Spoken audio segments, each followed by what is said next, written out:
What's up, my people? You are now watching another episode of Mental Telepathy's Arena, where we focus on the youth of our race. I know a lot of people don't like to hear that, but I focus on the youth because I recognize my future. Today's topic is going to be based on imagery.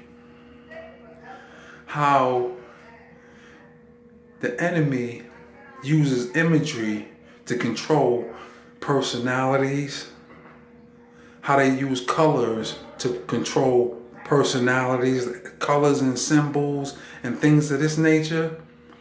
This is all of these things are put into our subliminal to control us later. For example, I'm speaking to the youth. The reason why so many black children fail tests, so many Latino children fail tests, is because their mind is being controlled by imagery. Not to mention the things that go on in the household before they go take a test. So what the white man will do, he will try to control. He know that today is the day that you go take your test. Okay, so what he'll do, he'll flash all type of imagery, colors in front of your face, and this controls your personality.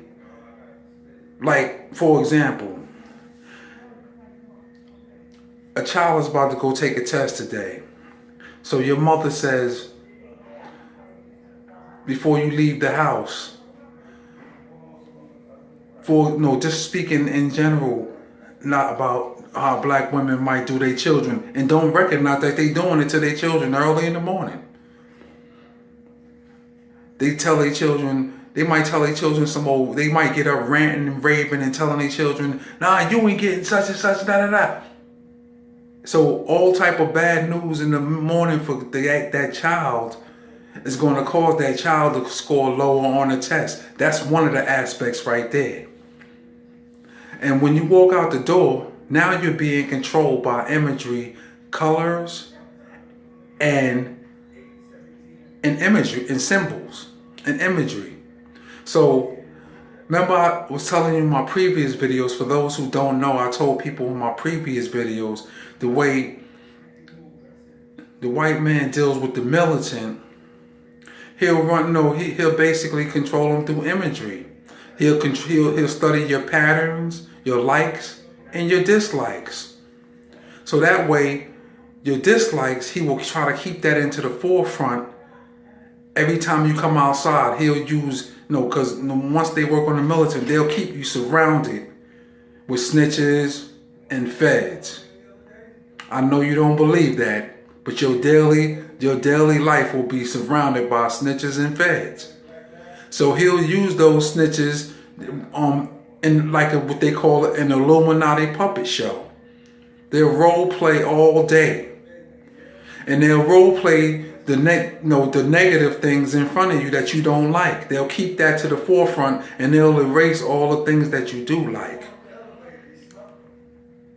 So you got to remember, this is the game that they play with everybody. Like, it ain't just Crips and Bloods. It got something to do with red and blue. But colors, when you wear certain colors to certain neighborhoods and certain places, this controls the personality of the masses.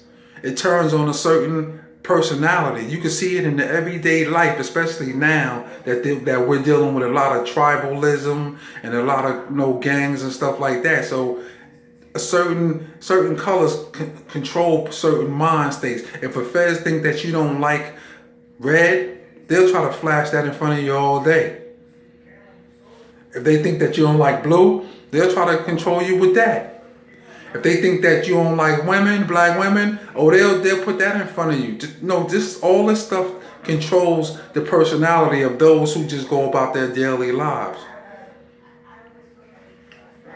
And this is the way, like what I told you, this is reason why they study the militants, patterns. This is why they study everybody's patterns and study your likes and your dislikes. Because before you come take that test, they want you to be in a state of mind. You might say in your conscious mind, yeah, I'm ready. But they don't flash all type of imageries in front of you in your subconscious mind that you try to push to your subconscious mind, which affects your tests. Which will affect your testing. This is why, you know what I'm saying, they try to run me through all type of tests. Everywhere I go and apply for something, they say, we want you to take an assessment test for this. We want you to take an assessment test for that. We want you to take a test for this. So what I'll do, I won't even make an effort. I'll just go way lower so that they could put me in front of, and they'll try to place you in front of dumb people. That forces them to place you in front of dumb people. That those dumb people they're gonna know less than you. So that's what I'm here for. Those who don't know. So because if you're around a bunch of smart people, then your ulterior motive is uplift those who don't know. Usually the smart people are going to be the house niggas, the lumpkin proletariats, the working class people. So basically what I'm saying is that we have to learn how to counteract when they try to control our mind with imagery. Because all these fake ass IQ tests that they give you and all these other tests, these are things that made to lower your self-esteem and instill self-hatred within you. This is what you have to understand.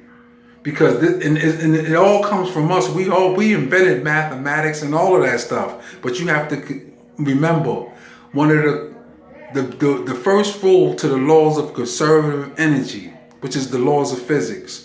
The first rule to the laws of conservative energy is that energy is never lost.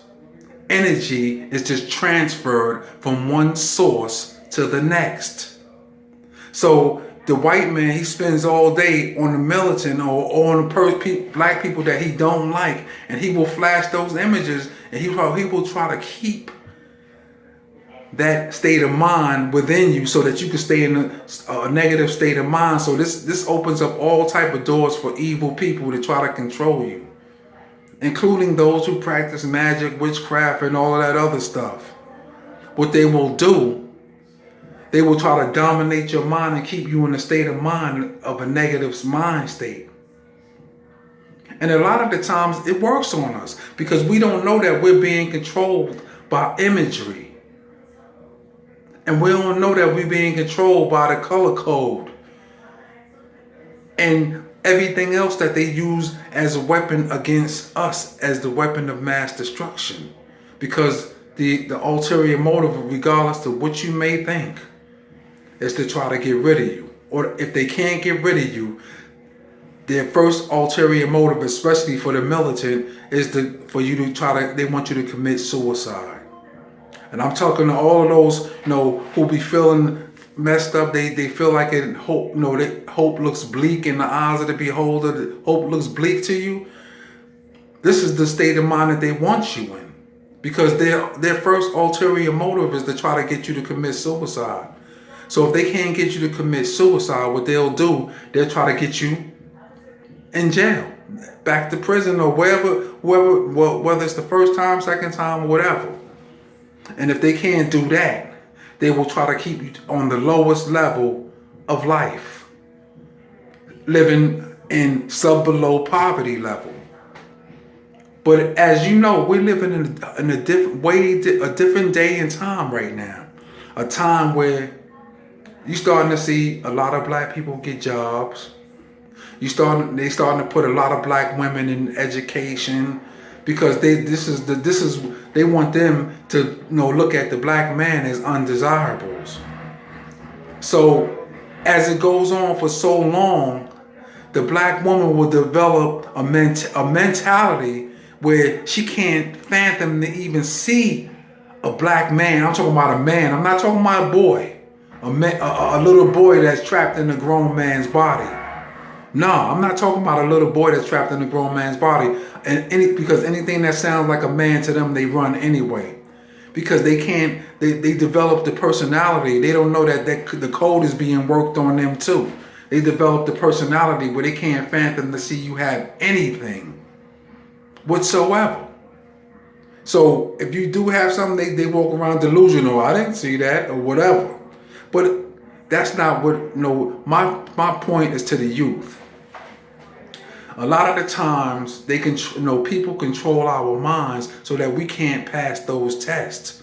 And that knowledge comes from us. All they did was switch it around and change the questions and change the answers every time you get the questions right. And they're going to change it around. Because it's designed to keep you stagnated. So anytime they try to give you a test, IQ test and all that shit is fake. It's just it's made to make you look up to them as the superior. And this is what you have to understand. They will know the color coding and symbols and imagery. All of that's a major part of our mind state. This is why when you see people, they wear red, you might see them wear red. They think, they go to a certain neighborhood, it'll trigger certain people to become hostile towards them. Or wear blue, it'll cause people, of that tribalism, of that time, because that's what they're using as the form of divide and conquer right now. But a lot of these fools don't know it. Only ones that know it is the Crips and the Bloods, so they form a bond or whatever, a little fake ass truce or whatever. You know what I'm saying? It shit ain't really real because it can never be real if you're still dealing with self-hatred, you still dealing with, whatever you're dealing with. And the only way that's going to work right there is if you clean out the diseases that's in your heart, the disease called self-hatred. That's the number one disease that we carry as a people. If you get rid of that, then you can unite with each other. You know what I'm saying? That might work out. But right now when you're dealing with self-hatred and y'all form a truce or whatever, that's just a bunch of niggas that's making the pool of snakes just bigger. Just get bigger. Real talk. It just makes the pool of snakes bigger. But back to the essence of the conversation to my black youth. There's those conspiracy going on against our youth as well as us, period. But the youth is the main target. So what they'll do, they'll create a situation where the home is not right, the mother's mind state is not right. So she's giving the kids all type of shit early in the morning. The kid walks out the house all depressed or whatever. No, I'm not talking about every black woman per se. See, because a lot of people think that when you talk about something, you're talking about them. Why is he talking about our city or our state? I don't speak like that. I don't speak from one corner of the earth, man. I speak on the world stage because, like I said, I'm a well-traveled person. And I can see everywhere I go that this is a global epidemic for black people. And I can see how, your oppressor, our oppressor, is trying to dominate and how they trying to manipulate. And they manipulate through color coding and imagery. So I say that to say this. Young brothers and sisters, keep a positive mind state. I'm not talking about them little demon ass niggas that's in gangs, that be running around. No, they really fucking demons. Once you get a certain age, it's over. Once that shit becomes part of your DNA, and it's hard to get rid of that shit. You have to have a spiritual awakening to get out of that shit. And a lot of our people don't have it. So they're gonna go about their everyday, daily lives just, embracing the ways of the white man. Raping, robbing, stealing, killing, because the white man knows the more you embrace his ways, the further away from God you become. The further away from righteousness and spirituality you become. The more you embrace their ways. So they know this is the way that they dominate. Yeah, but this is the way that they dominate. So we have to understand. This is a little short video that I want to, send out to all my young brothers and sisters and all the mothers. I ain't got no hate for no black woman. I don't have no hate for no black woman. But I just don't. It's just when you love a people, you hate. You don't want to stand there and just see them destroy themselves. It makes you upset. If you really got a love for your people. And like I said, they ain't gonna love you back if they dealing with self-hatred. So I've come to those terms already. I already know that they are not going to love you back. But back to the essence of the conversation, color code and imagery, symbols, you have to pay attention to that. We have to work to counteract that. There's solutions to it because, like I said, the number one laws to conservative energy is that energy is never lost. It's just transferred to the next. This is why when you see black people work out and stuff like that, when you see them work out, you'll see the white man, they'll send a house nigga or Uncle Julio ass nigga to basically try to deal you a package of stress. Because it's made to control. They don't want you to be. Once they know that when you work out and stuff like that, they know that it eases your mind. It takes stress off of you. So what they'll do, they'll come back at you and try to deal you a package of stress. But with that being said, you are watching another episode of Mental Telepathy's Arena, and I am your host, the lyrical genius, Black Titanium. Hit that like button, hit the subscribe button. But I just hope, you don't have to, but I just hope that those jewels that I gave you, you can carry on and run for another 50 years with it, because it's going to do you some good. You got to understand what's happening to you in order for you to know. For those who don't know will always be at the mercy of those who do know. Remember that. And remember one thing, if you can't remember nothing about this video. Remember one thing. Never fear the man who can lead you to the hellfire, but fear the one who can put you in it and leave you there. That's what you need to remember. And with that being said, you are watching another episode of Mental Telepathy's Arena, and I am your host, the lyrical genius, Black Titanium. Peace. I'm out.